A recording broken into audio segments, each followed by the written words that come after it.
بسم الله الرحمن الرحيم. الحمد لله وحده والصلاة والسلام على من لا نبي بعده. أيها الإخوة والأخوات، وحرب مانتا إن إذن لوذاقو إن شاء الله تعالى أم إن كهالله وحالي راهدو مهرحدك ومحي مهرحدكو محويهي mise banaan yahay mise ma banaana. meerxadku waxa weeyaan gabadha weligeeda in laga qariyo oo aan loo sheegin ayaa la yiraahdaa, ama meherka bilaa weliga ah ayaa waxaa la yiraahdaa meherxad.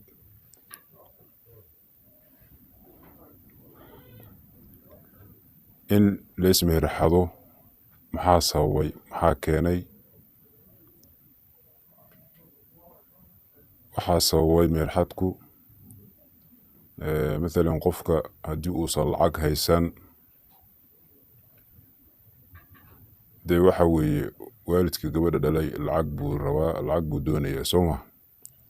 qofka hadduusan lacag haysan wuxuu is leeyahay dee lacag ma haystay, waalidka maxaa ka doonaysaa, maxaa ula tegaysaa? marka wuxuu sameynayaa, waalidka wuu ka dhumanaya, gabadh buu la heshiinayaa, markaasuu meel kale kusoo mehersanaya waalidku aan ogeyn. waxaa kaloo meherxadka keenaya qabaa'ilka ama qabyaaladda ayaa keenaysa. mathalan wiilka gabadha soo doonanaya baa wuxuu yahay qabiil aan la rabin, ama qabiil aan lacag lahayn, ama qabiil waxa weeyaan aan laandheere ahayn, sida ay Soomaalida u yaqaana laandheere, laakiin sida saxda ah laandheeruhu saa maahan.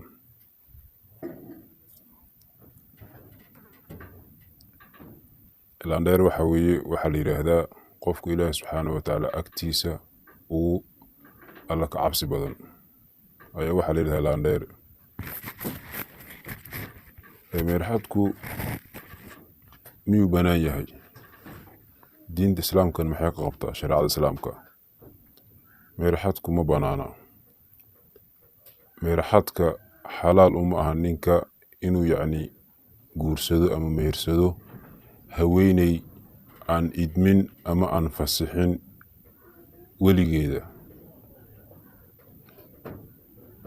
aabbaha hadduu nool yahay, aabbaha ayaa weli u ah. hadduusan nooleenna dee weli kale ayaa leedahay, waa la bedelayaa.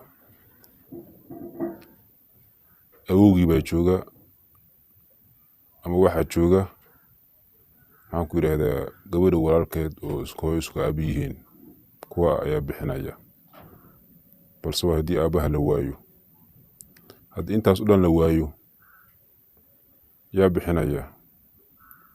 qaadigii maxkamadda fadhiya ayaa bixinaya.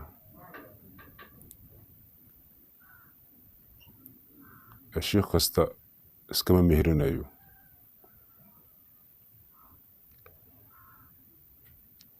xukunka muxuu yahay marka? in lais meherxado oo saas laisku mehersado oo saa lagu aqalgalo oo saa ilma lasaga dhalo, xukunkeeda muxuu yahay? ilmahaasi horta waa xalaal, laakiin qaabka ay isku mehersadeen waa qaldan. waa in dib loo saxaa. haddaan dib loo saxin si sharci dara ay isku qabaan. waa in meherka lagu celiyaa. marka xalaal uma ahan ninka inuu mehersado ama uu guursado haweeney aan u idmin oo aan u fasixin weligeeda. gabadhaasi, haweeneydaasi ama gabar ha ahaato ama garob ha ahaato, waa isku mid. waa in weliga uu fasaxaa. dad baa waxay aaminsan yihiin gorobtu inaysan weli lahayn oo shardi ahayn welinimada, laakiin saa ma ahan. hadalka isaga ah waxaa qaba culummada badankooda ayaa sidaa qabta. waxaa ka mid ah imaamu shaafici, imaamu maalik, imaamu axmed ayaa ka mid ah. waxa kan la leeyahay masaafo iyo intaasu kilomitir iyo haddii oo yani gabadh lagu meheriyo waa caadi oo bannaan tahay iyo waxaa dhib kuma jiraan iyo waxaas xabo kama jiraan. ayib nabiga calayhi salaatu wasalaam wuxuu yidhi laa nikaaxa ilaa biwaliyin, mujeeda nikaax ma jiro ilaa weli mooye, weliga in la helo mooyaane nikaax ma jiro. haddaan weli la helin nikaaxaas waxa weeye wax soconaya ma ahan, xalaal ma ahan, si sharci darro ah ayay isku qabaan. sidoo kale xadiis kale wuxuu ahaa nebiga wuxuu yidhi nikaax ma jiro ilaa weli mooyaane iyo 2 markhaati. sidoo kale nebiga calayhi salaatu wasalaam wuxuu yidhi haweeney kasta ee sidaa lagu nikaaxiyo oo yacni meher bilaa weli ah lagu nikaaxiyo oo yacni weligeedu aan fasixin sidaas lagu nikaaxiyo, nebigu wuxuu yidhi fanikaaxuhaa baatil, fanikaaxuhaa baatil, fanikaaxuhaa baatil, nikaaxeedu waa baatil, waa baatil, waa baatil. weliba 3 jeer ayuu nebiga sallallahu alayhi wasallam ku celceliyey. waxaduu nebiga yidhi lagu dhahane waxa weeyaan shaki kuma jiro. hadduu dhaho nebiga yacni hadduu yani nebiga waxa kan waa xaaraan dhaho inuu xaaraan yahay shaygaasi waxaasi yani shaki kuma jiro inuu xaaraan yahay, sababtoo ah nebiga calayhi salaatu wasalaam ayaa sidaa yiri. dee annagana waxaynu nahay ummaddii nebi maxamed. ummaddii nebi maxamedna in afka keliya laga sheegto ma ahan, waa in ficilkii la sameeyaa ee nebiga calayhi salaatu wasalaam uu sameeyey.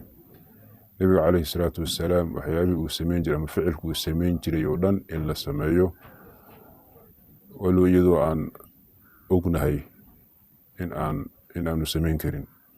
nebiga calayhi salaatu wasalaam ficilladii uu sameeyey oo dhan, sunnadii nebiga oo dhan, sunnada uu sameeyey oo dhan waxa weeyaan annagu ma sameyn karno, laakiin inaan yani iska dhigno oo yani iska keenno isku dayno ayaana laga rabaa.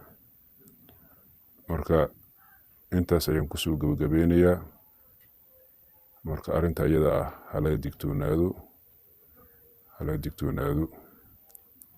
gabdhaha iyaguna waa inay shuruud ku xiraan nimanka soo doonanaya, waa inay dhahaan aabbahay ka doono, iga doono, waalidka iga doono. intaas ayaan kusoo gabagabeynayaa. assalaamu calaykum waraxmatullaahi wabarakaatuh.